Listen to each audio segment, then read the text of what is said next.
Buenos días y feliz domingo. Gracias por acompañarnos en Comunidad Amanecer. Hoy celebramos, es el primer domingo de enero. Entonces, voy a comenzar con un libro que escribí en el 2018. Voy a leer cada semana una porción del libro y hacer un comentario. El libro se llama Buenísimas Noticias, que es el título que escogí por la gracia del Señor, que son buenísimas noticias. Y como introducción, voy a leer la portada de este libro para que vea qué clase de preguntas vamos a contestar en estos 2 meses que vamos a estar viendo este texto. Buenísimas noticias es el verdadero significado de la palabra evangelio y no hay mejores noticias que estas. Por eso la obra se llama Buenísimas Noticias. Sin embargo, en muchas ocasiones, según el criterio de quien la predica, cuando vamos a escuchar la palabra de Dios, no parece ser tan buena noticia, pues las tradiciones y la ignorancia han torcido la verdad de Dios acerca de su voluntad para la humanidad.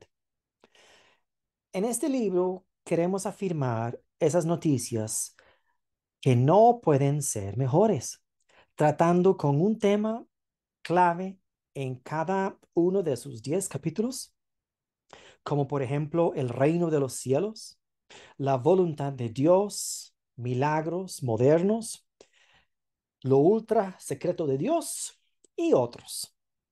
Buenísimas noticias contestará preguntas difíciles que todo creyente hace durante el transcurso de su vida, como por ejemplo, ¿cuál es la voluntad de Dios para mí? ¿Dios quiere sanarme? ¿Dios se enoja conmigo? ¿Cuál es el verdadero significado de entrar en el reino de los cielos? ¿La salvación es una boleta VIP al cielo o hay algo más? A través de las páginas y esta serie de videos, el lector descubrirá un Dios de amor que solo desea lo mejor para sus hijas e hijos. Es el sincero deseo mío que esta obra edifique y ayude a empoderar a personas ordinarias para llegar a ser extraordinarias, imitando a Cristo por medio de la fe y el poder del Espíritu Santo. Gracias a la obra de nuestro Señor Jesús, estas son buenísimas noticias. Muy bien, entonces voy a leerles el primer capítulo del libro para hoy. Capítulo 1. El tesoro escondido. Si pusiéramos el primer título de este capítulo como al principio lo pensé, sería solo hágalo, pero en inglés.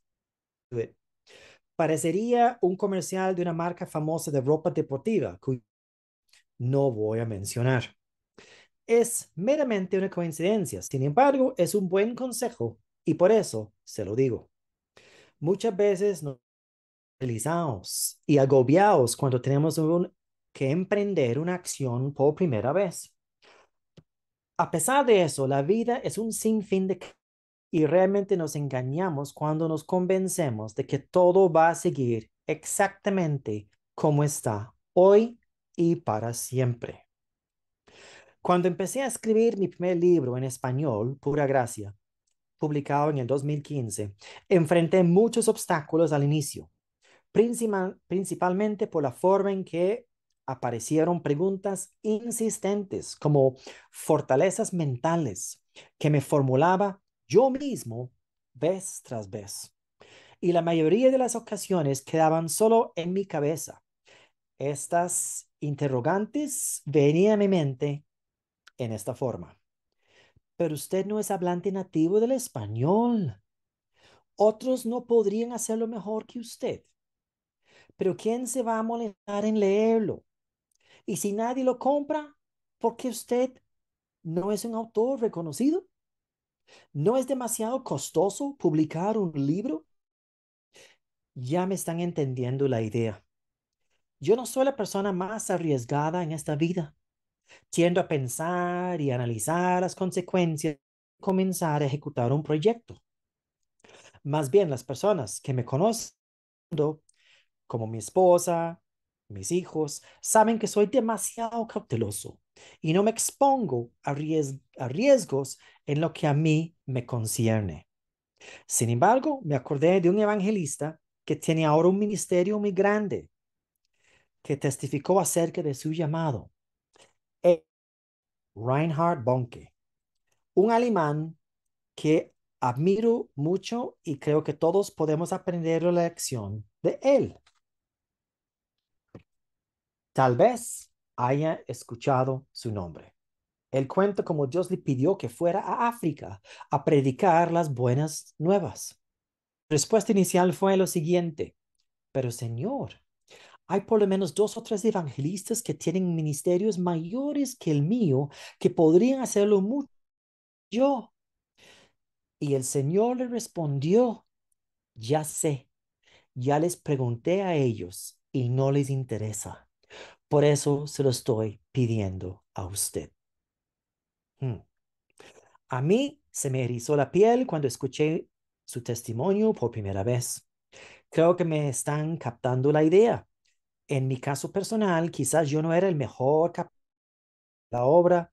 Sin embargo, en la lista que el Señor tenía para esta tarea en particular, yo era el siguiente en la fila y me tocaba decidir si iba a decir que sí y aceptar el reto y poner una excusa y pasar la antorcha a otro. Me imagino que había otros que me seguían también si yo no hubiera dado la talla y respondido a este llamado en particular. Esta lección no parece tan importante, pero como vamos a ir descubriendo en esta obra, uno de los factores más grandes e importantes en crecer y servir en el reino de rara vez nos sentimos capaces de hacer lo que el Señor nos pide, pero eso le agrada a nuestro Padre Celestial porque desarrolla la única habilidad en nosotros que le alegra a Él, nuestra fe. Además, me gusta una expresión que escuché en una prédica desde hace varios años que dice: no le consulte a los hombres lo que Dios te mandó a hacer. Esta frase no está escrita en la Biblia de esta manera.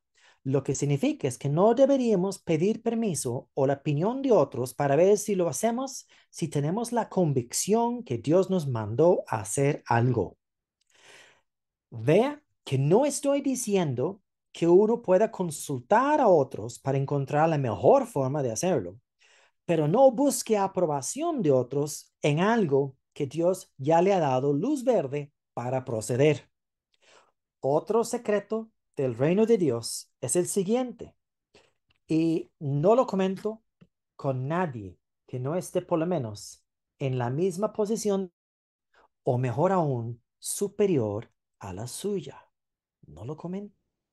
Es simplemente tomar la decisión que Dios tiene la última palabra en el asunto y adelante. Aquí está la cita. Pero Pedro y Juan respondieron: juzgad si es justa delante de Dios obedecer a vosotros antes que a Dios. Hechos 4:19. Respondiendo Pedro a los apóstoles dijeron: es necesario obedecer a Dios antes que a los hombres. Hechos 5:29. Creo que este concepto está claro en las citas anteriores mencionadas en el libro de los Hechos de los Apóstoles. Y a la verdad, conforme vamos haciendo lo que el Señor nos haya dicho, a la vez vamos descubriendo nuestro principal propósito de vida. Esto es llegar a ser lo que el Señor nos llamó a ser. Servirle sin reservas, siguiendo el ejemplo que Él nos dejó. Escuché decir al evangelista argentino Dante Gebel lo siguiente: hay tres fechas en tu vida que tienen una importancia trascendental. La primera es la fecha en que naciste. La segunda de nuevo. Y la tercera es la fecha en que te diste cuenta. Es decir, en otras palabras, tu verdadero propósito de vida. En el caso mío, hubo un periodo de exactamente 24 años entre las primeras dos fechas. Mi nacimiento al entrar en este mundo en Inglaterra y mi nacimiento espiritual en Costa Rica. Sin embargo, por increíble que parezca, hubo más tiempo entre mi entrada en el reino de los cielos al día que descubrí realmente para qué nací. En ese periodo habían transcurrido casi 30 años. Por lo tanto, no se frustre si usted no tiene claro su llamado. Por lo tanto, no se frustre. El hermano Kenneth E. Hagin dijo que muchos ministros ni siquiera descubrir su verdadero ministerio o llamado, el propósito que Dios tenía para ellos a realizarse a su máxima capacidad. Es decir, el propósito final de Dios, de su ministerio, cosa que me parece muy triste, pero entiendo muy bien cómo puede suceder. Por ejemplo, en mi caso en particular, cuando conocí al Señor en el año 1986, me dije, donde más le he servido durante años ha sido como ministro de música, además de predicar y enseñar en la congregación. Desde hace 2 años, al escribir este libro, 30 años después de comenzar con mi llamado, empecé a sentir una gran necesidad de escribir muchas de las enseñanzas acerca de las buenas noticias que Dios nos ha impartido por medio de nuestra pastora Miriam Matamoros. Y ahora me enfrento con la tarea de difundirlas por todo el mundo. Estoy muy motivado por la respuesta del primer libro, ya que me han llegado noticias de sanidades milagrosas, personas que se apropiaron de las promesas y las verdades que se tratan en ese libro. Pero testimonios juntamente con otros testimonios personales míos y de personas cercanas forman una parte muy importante de esta segunda obra que estamos viendo. Además de las enseñanzas que exploraremos acerca de las buenas noticias de parte de Dios. En ese sentido, cabe destacar que varias personas me han dicho, no puede dejar las cosas así. Eso no es todo acerca de la gracia de Dios, ¿verdad? Mi respuesta es clara. Claro que no. Hay muchísimas más para eso y otros después. Ellos tienen toda la razón. Las maravillas de Dios siguen igual que en los tiempos de la iglesia primitiva.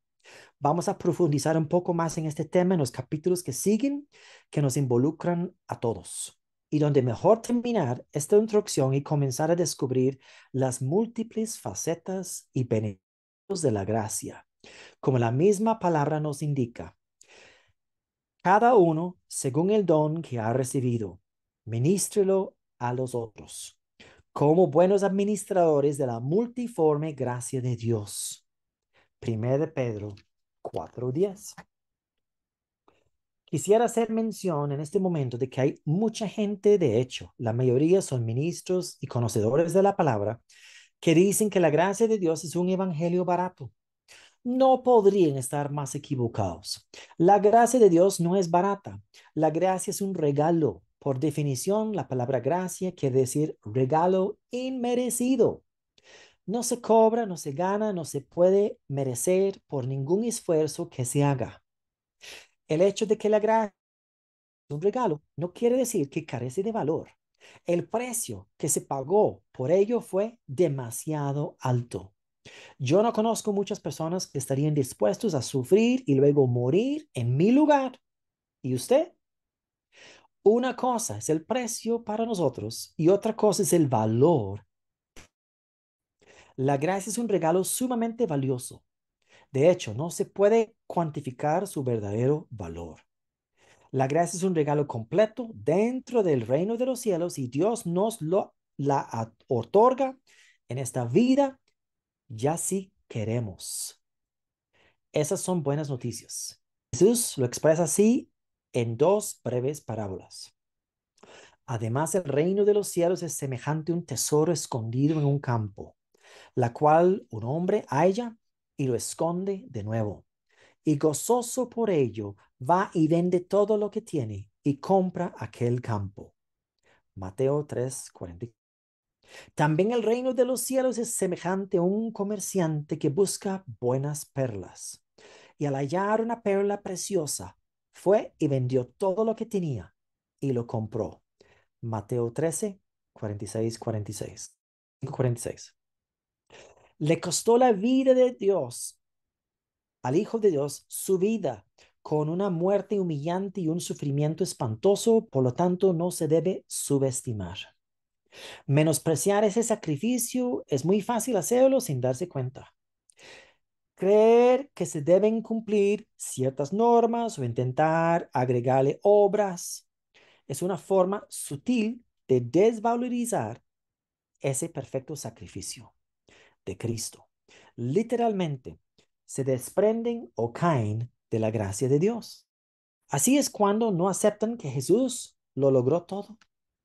Lo que únicamente le agrada de Dios es cuando reconocemos que la obra perfecta de Cristo es un regalo completo para sus hijos e hijas. Y solo la fe en esa obra terminada es lo que le agrada. Creo que pude hacerle la boca agua al lector en esta introducción con la esencia de lo que viene más en este libro y en esta serie de videos. Espero que disfruten el viaje por este espléndido regalo que Dios nos ha dado, que es una gran bendición. Lo que viene adelante son buenísimas noticias. Feliz domingo.